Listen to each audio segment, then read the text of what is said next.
আকাশের বিশালতা পেরিয়ে মাঝখানে একটি নীলসবুজ গোলক, আমাদের পৃথিবী। এই অনন্ত মহাবিশ্বে এখনও পর্যন্ত একমাত্র পরিচিত গ্রহ যেখানে প্রাণের স্পন্দন আছে। পাহাড়, সমুদ্র, বনভূমি আর অসংখ্য জীবজন্তুর আবাসস্থল এই একটিই গ্রহ। আমরা যাকে বাড়ি বলি সেটাই পৃথিবী।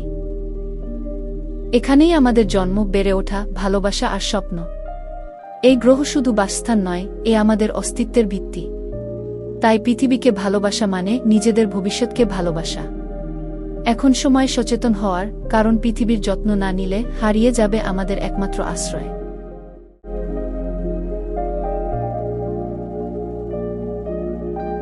প্রায় 4.5 বিলিয়ন বছর আগে এই মহাবিশ্বের ধূলিকণা আর গ্যাস একত্রিত হয়ে সৃষ্টি হয়েছিল একটি অগ্নিগর্ভ বলয়ের, আমাদের পৃথিবী। তখন পৃথিবী ছিল এক ভয়ঙ্কর স্থান, চারপাশে জ্বলছিল আগুন, ফুটছিল লাভা, আর বাতাসে ভেসে বেড়াচ্ছিল বিষাক্ত গ্যাস। নেই কোনো জীবন, নেই কোনো পানি, নেই কোনো আকাশ, শুধু উত্তপ্ত, রুক্ষ এক গ্রহ।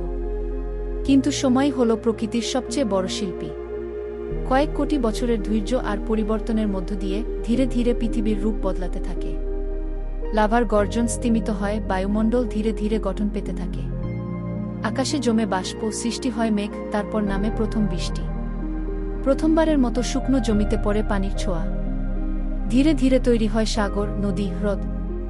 গঠন হতে থাকে কঠিন ভূমি, পাহাড়, উপত্যকা, পৃথিবী পেতে থাকে নতুন পরিচয়। এই পরিবর্তন শুধু বাইরের রূপ নয়, ছিল ভিতরের প্রস্তুতি, জীবনের জন্য এক নির্ভুল মঞ্চ তৈরির কাজ। প্রাথমিক রাসায়নিক বিক্রিয়া থেকে একসময় গঠিত হয় প্রোটিন, অ্যামাইনো অ্যাসিড এবং প্রাণের সূচনাকারী উপাদান। এই নিষ্প্রাণ গ্রহেই একসময় জন্ম নেয় প্রাণের প্রথম স্পন্দন। এককোষী জীব, যা ক্রমে বিবর্তনের পথে হাঁটতে শুরু করে।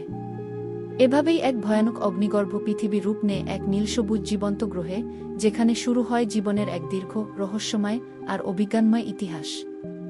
এটাই আমাদের পৃথিবীর শুরুর গল্প।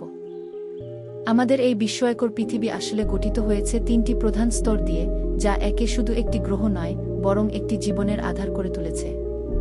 চলুন একবার ভিতর থেকে পৃথিবীকে দেখি। সবচেয়ে উপরের স্তরটি হল ভূত্বক। আমরা যেখানেই দাঁড়িয়ে আছি তাই এই ভূত্বকের অংশ।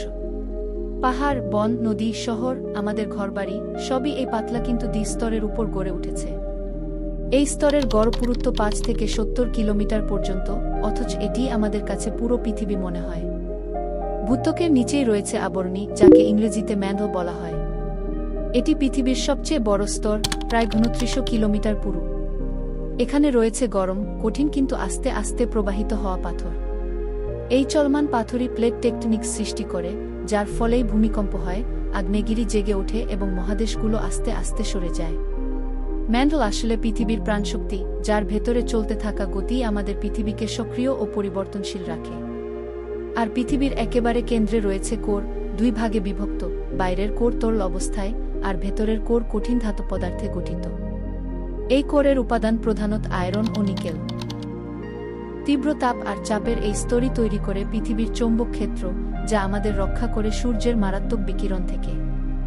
এই চৌম্বক ক্ষেত্র না থাকলে পৃথিবীতে প্রাণ টিকতেই পারত না। এই 3টি স্তর, ভূত্বক, আবরণী আর কোর, একসাথে মিলে পৃথিবীকে তৈরি করেছে এক জটিল, গতিশীল আর অসাধারণ বাসস্থান, যেখানে জীবন শুধু জন্ম নেয়নি, বরং বিকাশও ঘটেছে। এই আশ্চর্য জটিলতার মাঝেই লুকিয়ে আছে আমাদের অস্তিত্বের রহস্য। আমরা একটিমাত্র গ্রহের বাসিন্দা, এই ছোট্ট নীল বিন্দু, যার নাম পৃথিবী। এই বিন্দুতে জন্ম নিয়েছে জীবন, সৃষ্টি হয়েছে সভ্যতা, আর আজ আমরা খুঁজছি এই সব কিছুর অর্থ। কিন্তু আমরা কি জানি আমরা কোথায় আছি? আমাদের চারপাশে ছড়িয়ে রয়েছে অগণিত নক্ষত্র, হাজার হাজার সৌরজগৎ, মিল্কি ওয়ের মাঝে লুকিয়ে থাকা এক একটা রহস্য। এই গ্যালাক্সির বাইরেও আছে আরও বিলিয়ন গ্যালাক্সি। তবু এখনো পর্যন্ত জীবন খুঁজে পাওয়া গেছে শুধু এই গ্রহে, এই পৃথিবীতে। পৃথিবী কিভাবে প্রাণ পেল? আমরা কি একা? এ মহাবিশ্ব কি আরও আশ্চর্য জগতের ঠিকানা লুকিয়ে রেখেছে? নাকি এই গ্রহই চূড়ান্ত বিস্ময়? আমরা এখনো অন্বেষণ করছি মহাবিশ্ব, প্রাণ, সময় ও নিজের অস্তিত্বকে। প্রতিটি উত্তর নতুন প্রশ্নের দরজা খুলে দেয়। এই যাত্রা শেষ নয়, বরং শুরু হয়েছে মাত্র। তাই যখন রাতের আকাশে তাকাও, স্রেফ তারা দেখো না। দেখো প্রশ্ন, দেখো সম্ভাবনা, আর মনে রাখো, পৃথিবী শুধু আমাদের শুরু, শেষ নয়।